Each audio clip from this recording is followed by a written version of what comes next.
ہاں غلام تھے بیچارے یا نوجوان تھے. نوجوانوں پر بزرگوں کو خود ہی حق حاصل ہوتا ہے، جو چاہے کرے.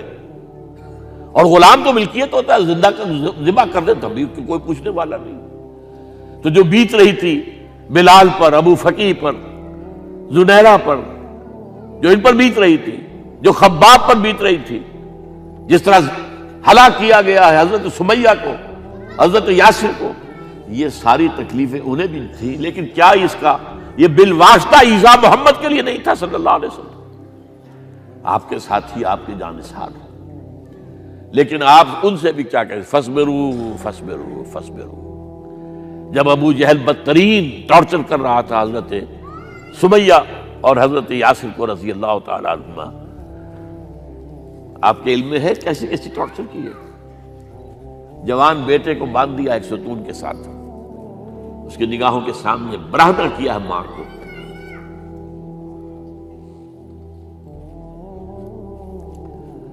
ہاتھ میں ایک مورتی ہے. جب تنگ آ گیا، ستا کر تنگ کر کے مار مار کے حضرت سمیہ ٹس سے مس نہیں ہو رہی.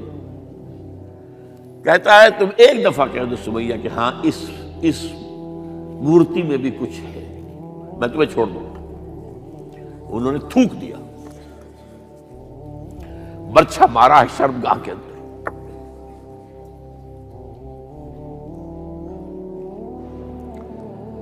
کتنی تکلیف پہنچی ہوگی حضور کو. لیکن آپ گزر رہے. اصبروا یا آل یاسر فإن موعدکم الجنہ. اے یاسر کے گھر والوں صبر کرو، تمہارے استقبال کی تیاریاں ہو رہی ہیں جنت. یہ سیرت کوئی بناتا سناتا ہے؟ یہ سیرت یاسر کے ساتھ کیا کیا ہے؟ 4 اونٹ نر سانڈ، اور ان کے ساتھ رسے باندھ کر ایک رسے سے ان کا ایک بازو باندھا، ایک سے دوسرا بازو، ایک سے ایک ٹانگ، دوسرے سے دوسری ٹانگ. انہیں دوڑایا ہے کہ پرکھتے ہو جیسے قسم کے. یہ دین ایسے ہی قائم نہیں ہوا. عدل و انصاف کا نظام ٹھنڈے ٹھنڈے قائم نہیں ہوتا، گھر میں آرام سے بیٹھے ہوئے قائم نہیں ہوتا. اور سنیے، 3 برس شیب بنی ہاشم کے تو قید ہے. 3 برس. اور یہاں کی قید پر قیاس نہ کریں. یہاں تو جیل میں کھانے کو ملتا ہے، راشن ملتا ہے، جیسا بھی ملتا تو ہے نا. اور لیڈروں کے لیے تو class A class B class ہے. آپ تو ان کا تو لیڈر تو لوگ جب آتے ہیں جیل کاٹ کر معلوم ہوتا ہے کہ شاید کسی صحت افزا مقام سے تشریف لا رہے ہیں. وہاں کیا تھا؟ Total boycott. ایک گھاٹی، ادھر پہاڑ ادھر پہاڑ، دونوں طرف جو ہے پہرے. کوئی کھانے پینے کی چیز اندر نہیں جائے گی. اور پورا خاندان بنی ہاشم، وہ بھی کہ جو ایمان نہیں لائے، وہ قبائلی زندگی تھی نا. بنو ہاشم چونکہ حضور کو پشت پناہی چھوڑنے کو تیار نہیں ہوئے، ابو طالب نے آخری وقت تک بھی ساتھ نہیں چھوڑا. ہاں آخری وقت کے قریب ایک بات ہو گئی تھی. ایک مرتبہ تو ہوا کہ وفد آیا ہے قریش کا کہ اپنے بھتیجے کو روک لو، وہ ہمارے معبودوں کی توہین کرتا ہے. ابو طالب نے بلایا اور آپ سے کہا کہ یہ کچھ اپنے رویے کو بدلے. آپ نے فرمایا چچا جان، اب تو چاہیے میرے ایک ہاتھ پر سورج اور دوسرے پر چاند رکھ دے، میں اپنے اس مشن کو چھوڑ نہیں سکتا. یہ ہے استقامت. اور ابو طالب کے عین انتقال کے وقت جو معاملہ ہوا، جب وفد آیا ہے کہ ٹھیک ہے اب ہمارا جو ہے صبر کا پیمانہ لبریز ہو گیا ہے، اب ٹھیک ہے آ جاؤ میدان میں، تم بھی ساتھ چھوڑنے کو تیار نہیں ہو. ابو طالب نے بلایا، بھتیجے مجھ پر اتنا بوجھ نہ ڈالو جو میں برداشت نہ کر سکوں.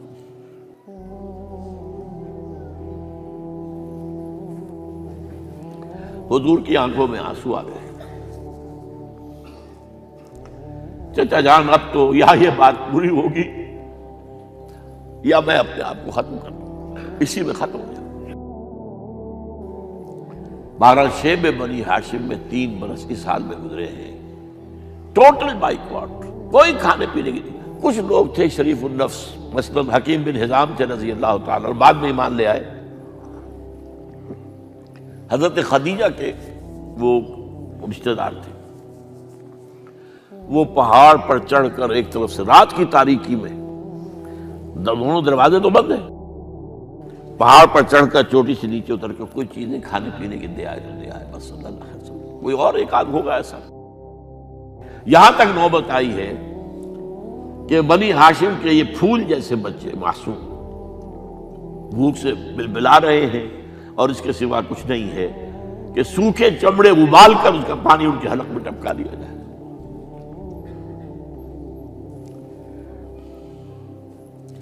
اور جو ہوا وادی طائف میں، جب مکے والوں نے فیصلہ کر لیا کہ آپ قتل کر دو، ابو طالب بھی فوت ہو چکے ہیں، اب کوئی اندیشہ نہیں، کوئی خانہ جنگی شروع نہیں ہوگی، کوئی انٹرا ٹرائبل وار نہیں ہوگی، تو آپ طائف گئے ہیں۔ شاید وہاں کے 3 سردار تھے بڑے، اور یہ طائف اصل میں قریشی کا سمجھیے کہ یہ ان کا گرمیوں کا یہ صحت افزا مقام تھا۔ یہ تمام جو سردار تھے مکے کے، ان کی جائیدادیں وہاں تھی، باغات تھے، اور وہاں کے بھی 3 سردار تھے، تو شاید ان میں سے کسی کو اللہ توفیق دے دے۔ وہاں گئے ہیں اور صرف ایک ساتھ ہیں، حضرت زید بن حارثہ، حضرت ابو بکر بھی ساتھ نہیں، سائے کی طرح ساتھ رہنے والا بھی ساتھ نہیں تھا۔ وہاں جا کر جو آپ نے تینوں سے بات کی ہے، تینوں نے وہ باتیں کہی ہیں جو کلیجے کو چیر جائیں۔ تمہارے سوا کوئی اللہ کو نہیں ملا تھا رسول بنانے، جاؤ چلے جاؤ۔ ایک کہتا ہے فوراً چلے جاؤ یہاں سے، اس لیے کہ ہو سکتا ہے کہ تم سچے ہو تو کہیں میں تمہاری توہین نہ کر دوں، اور یہ بھی ہو سکتا ہے تم جھوٹے ہو تو جھوٹے کو میں منہ نہیں لگانا چاہتا۔ 3 دن کی یہ سختی، اور اس میں کیا ہو رہا ہے، اسٹریٹ ارچنز جو کہلاتے ہیں ہمارے یہاں، ٹھوکرے گلیوں کے، انہیں اشارہ کر دیا ذرا ان کی خبر لو، اب وہ پتھراؤ کر رہے ہیں۔ جیسے ہمارے ہاں کوئی آ جاتا ہے، کوئی نیم پاگل یا کوئی اور کسی طرح کا مست قسم کا آدمی، اور اس کے اوپر چھوکرے چاروں طرف ہوں اور ستا رہے ہوں، یہ نقشہ تھا، اور طائف کی گلیاں تھیں، اور محبوب رب العالمین تھے۔ ادھر سے پتھر آ رہے ہیں تو زید بن حارثہ رکاوٹ بن گئے، لیکن پیچھے سے آ رہے ہیں، وہ کیسے روکیں گے؟ پیچھے جاتے ہیں تو ادھر سے آ رہے ہیں۔ جسم لہو لہان ہے، خون رس رس کر زخموں سے جوتیوں میں آ کے جم گیا ہے۔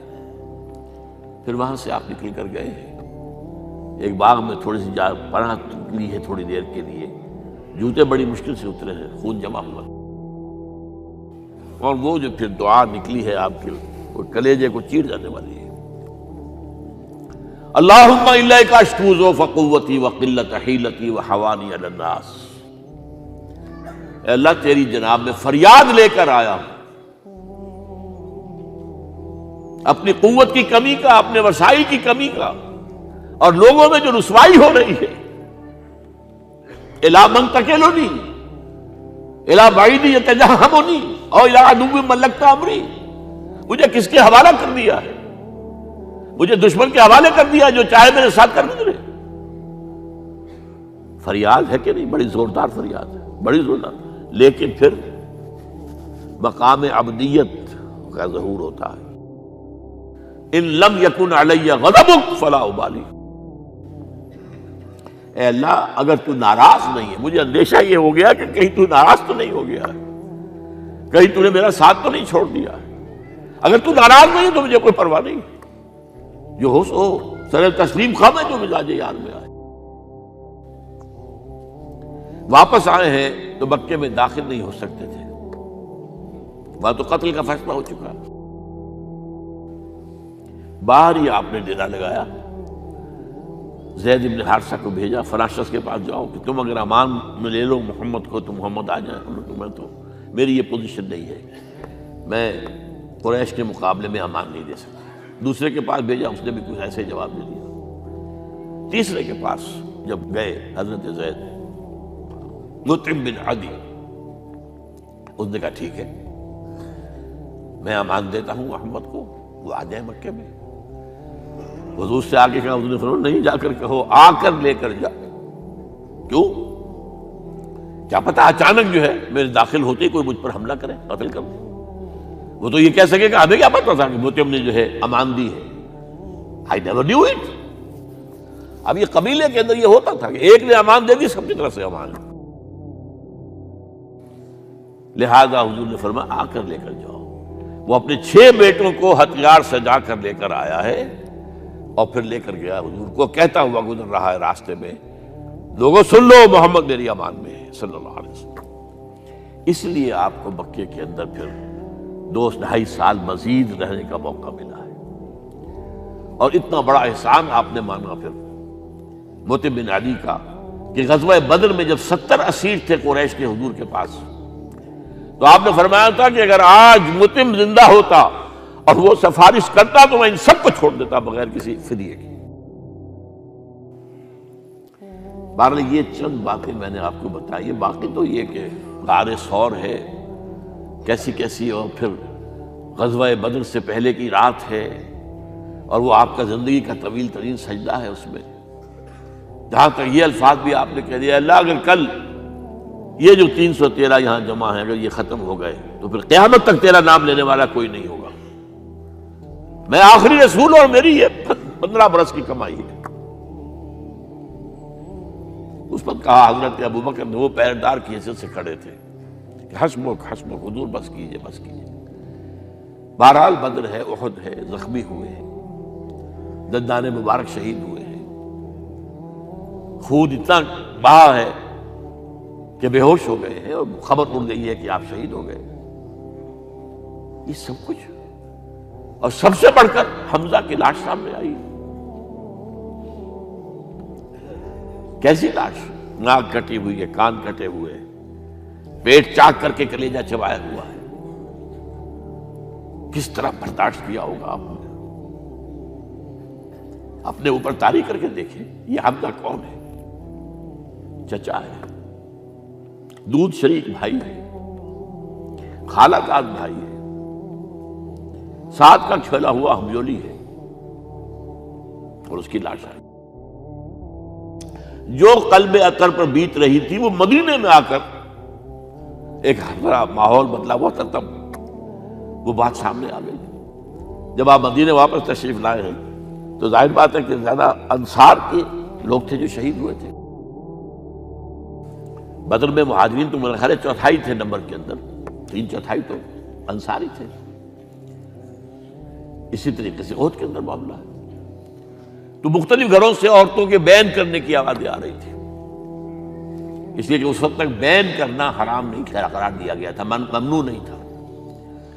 آوازیں سن کر حضور کی زبان مبارک سے نکل گیا، اما حمزہ فلا بواکی لہو، ہائے حمزہ کے لیے تو کوئی رونے والی بھی نہیں ہے۔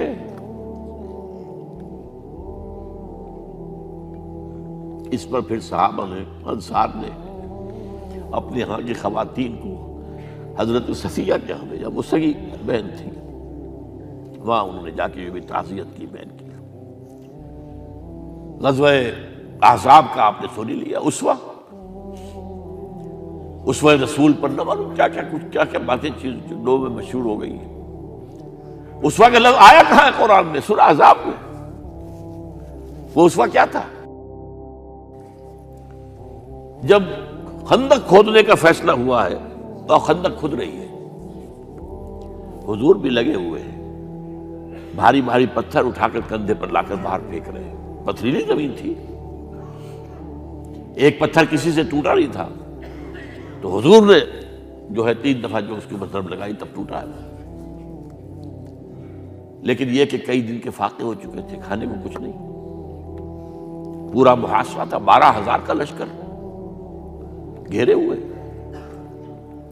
یہاں تک کہ آپ کو معلوم ہے کہ گھروں کے اندر بیت الخلا تو نہیں ہوتے، باہر جاتے تھے قضاء، اس کا کوئی امکان نہیں۔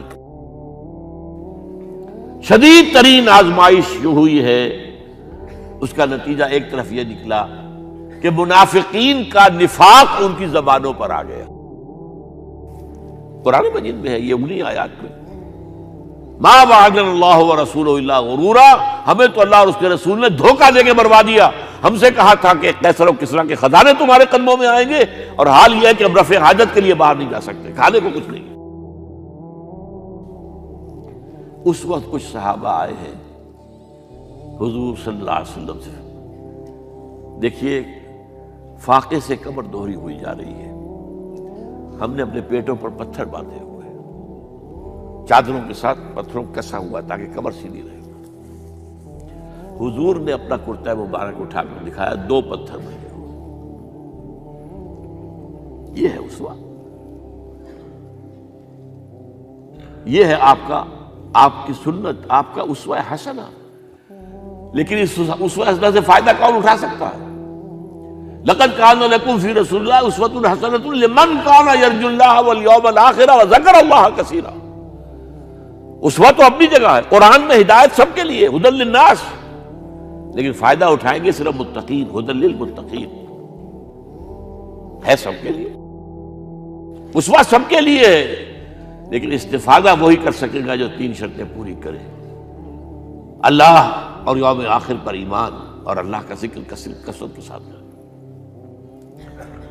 بہرحال یہ میں نے آپ کے سامنے اس حوالے سے رکھا ہے، یہ اسوہ جو ہے حضور کا، یہ ہم پر اتمام حجت ہے۔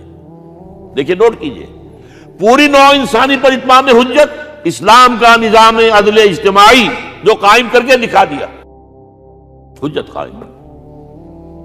اسے انگریزی میں کہتے ہیں اٹس ڈویبل، کیا جا سکتا ہے، یہ کام ہو سکتا ہے، اس لیے کہ زمین پر قدم بقدم چل کر یہ انقلاب آیا، محنت سے آیا، مشقت سے آیا، ایثار سے آیا، قربانیوں سے آیا، تکلیفیں جھیل کر آیا، صبر و مصابرت سے آیا، استقامت و مقاومت سے آیا۔ یہاں پر معجزوں کی کار فرمائی نہ ہونے کے برابر ہے۔ یہاں دھوپ سے بچانے کے لیے کوئی اللہ نے صاحبان نہیں دیا، ظل اللہ علیکم الغمام، اور بھوک سے بچانے کے لیے من و سلوہ نازل نہیں ہوئے۔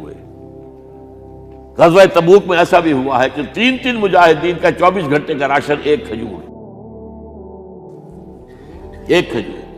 ایک نے منہ میں رکھی، کچھ چوس لی، کچھ گلوکوز چلا گیا اس میں سے، دوسرے کو دے دی، اس نے چوس لی، پھر تیسرے کو دے دی۔ من و سلوہ نازل نہیں ہوئے۔ محنت، مشقت، ایثار، قربانی، صبر، مصابرت، استقامت، مقاومت، یہ ہے اسوہ رسول۔